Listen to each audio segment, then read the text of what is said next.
MS Excel में V lookup का function क्या होता है? नॉर्मल रूटीन में जो सबसे ज़्यादा फंक्शन यूज़ किया जाता है वो वी लुकअप का फंक्शन होता है।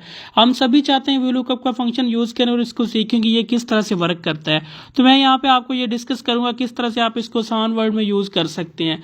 तो इसकी एग्जाम्पल यहाँ पे लूँगा। मेरे पास एक स्टूडेंट का टेबल है जिसमें स्टूडेंट नेम है, उसके बाद फादर है, क्लास है, एड्रेस और उसके बाद फी है। अब मैं यहाँ पे चाहता हूँ वी लुकअप का फंक्शन यूज़ करूँ और स्टूडेंट का नेम यहाँ पे टाइप करूँ, उसकी जितनी भी बाकी की डिटेल बनती है वो यहाँ पे इस टेबल में शो हो जानी चाहिए। तो इसके लिए मैं वी लुकअप का फंक्शन यूज़ करूंगा। सबसे पहले हम यहाँ पे एक सेल को सिलेक्ट कर लेंगे, ठीक है।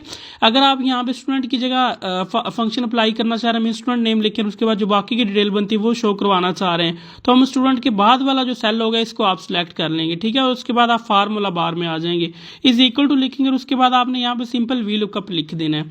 सबसे पहले आप कहता है lookup value. Lookup value means वो कौन सी वैल्यू, वो कौन सा सेल है जिसकी बेस पे आप रिजल्ट शो करवाना चाह रहे हो। तो मैं यहाँ पे स्टूडेंट नेम को सिलेक्ट कर लेता हूँ, फिर कॉमा लगाऊंगा। उसके बाद कहता है table array. Table array basically वो टेबल है जिसमें से आप डेटा पिक करना चाह रहे हो। टेबल एरे आप ओवरऑल टेबल को सिलेक्ट कर लेंगे, उसके बाद फिर से कॉमा लगाएंगे। उसके बाद आप कहता है कॉलम इंडेक्स नंबर। तो कॉलम इंडेक्स नंबर जहां से आपकी सिलेक्शन स्टार्ट होती है ये 1 कंसिडर होता है, तो हमारी सिलेक्शन यहाँ से स्टार्ट हुई है। तो फादर कौन से सेल में पड़ा है? सेकंड में पड़ा है, मीन सिलेक्शन यहाँ से स्टार्ट हुई और हम जिस सेल को सिलेक्ट करना चाह रहे हैं वो 2 है, तो मैं यहाँ पे सिंपल 2 लिख दूंगा और उसके बाद कॉमा लगाऊंगा। उसके बाद आप कहते हैं यहाँ पे आप कह लें अप्रोक्सीमेटली आप मैच करना चाह रहे हैं या फिर एग्जैक्ट मैच, तो आप दोनों में से किसी को भी नहीं सिलेक्ट करेंगे, आप यहाँ पे सिंपल 0 लगा देंगे और ब्रैकेट क्लोज करके जस्ट एंटर हिट कर देंगे।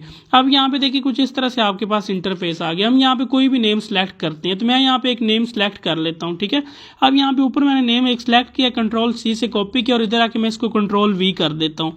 तो आप देखें यहाँ पे इसका जो फादर नेम है वो यहाँ पे आ गया। अब मजीद इसको मैं आगे ड्रैग करता हूँ तो आप चेक कर लें उसकी जो बाकी की डिटेल बनती है वो भी यहाँ पे शो हो गई है। अब मजीद अगर मैं नाम यहाँ पे कुछ चेंज करके देखता हूँ, यहाँ पे दूसरा नेम कॉपी करता हूँ और इधर आके मैं उसको पेस्ट कर देता हूँ, तो यहाँ पे आप चेक कर सकते हैं उसकी जो डिटेल है वो भी यहाँ पे शो हो गई है।